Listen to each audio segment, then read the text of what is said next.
Please close your eyes. Imagine you're a child and you're in school. It's almost the end of the school day. You get called down to the front office. You go down to the front office and you see that oh so familiar face. It's your case manager.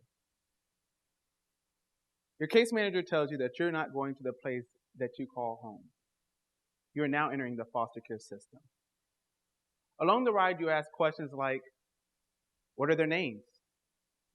How old are they? Do they have any children? Do they have any animals? The case manager tells you that they'll arrange to get your stuff picked up from your home. You get to the home. The case manager knocks on the door.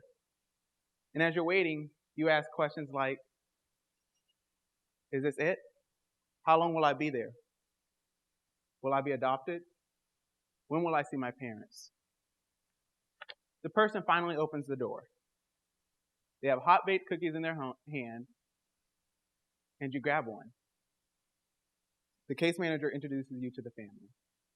You can now open your eyes. This happens again and again all over the United States.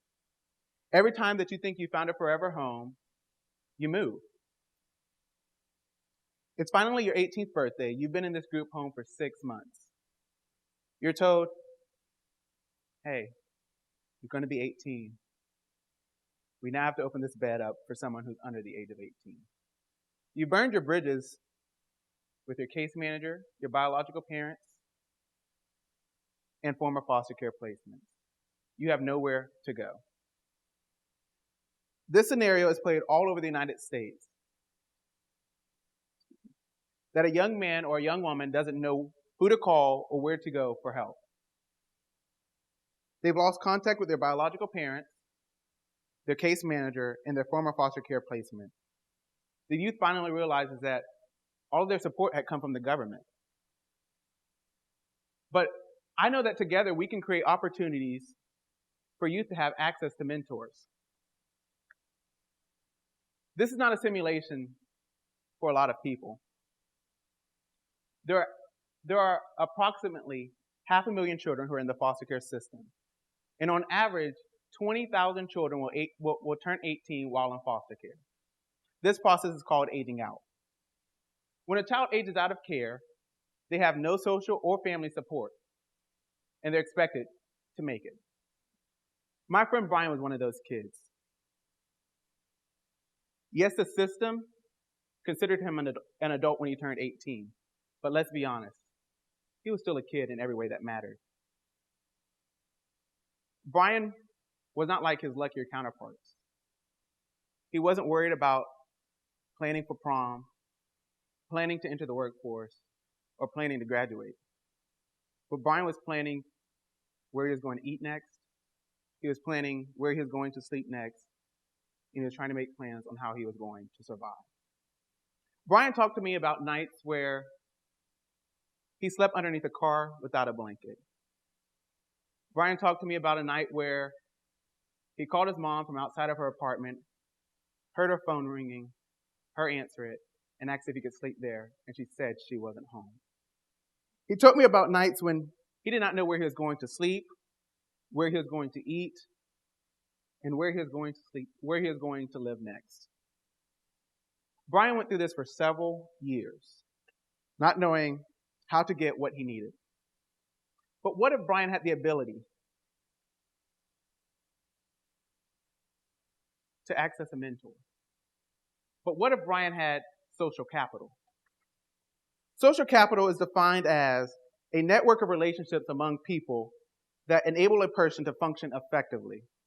True social capital is when we find ways to help a youth change from getting by to getting ahead.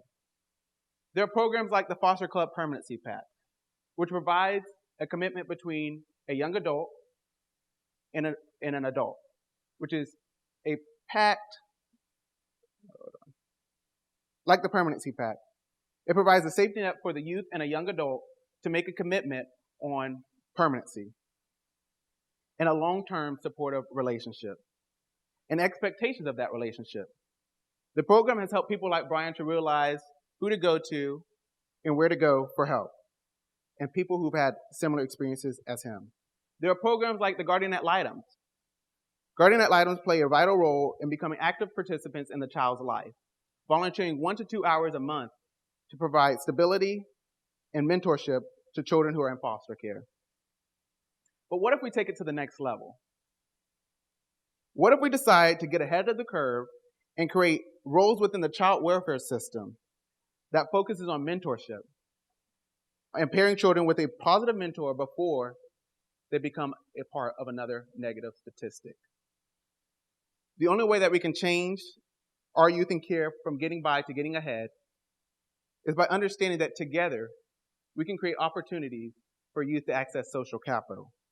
Social capital is like a bank account. When a young person turns 18, they realize that they are actually facing a social deficit. They do not have family. They do not have their social worker, and they do not feel like they have anyone in their community. We together can build that for our young people who are in care. We have to begin as soon as possible to start creating opportunities to deposit positive community supports in the lives of our children in care. Thank you so much for your time. God bless.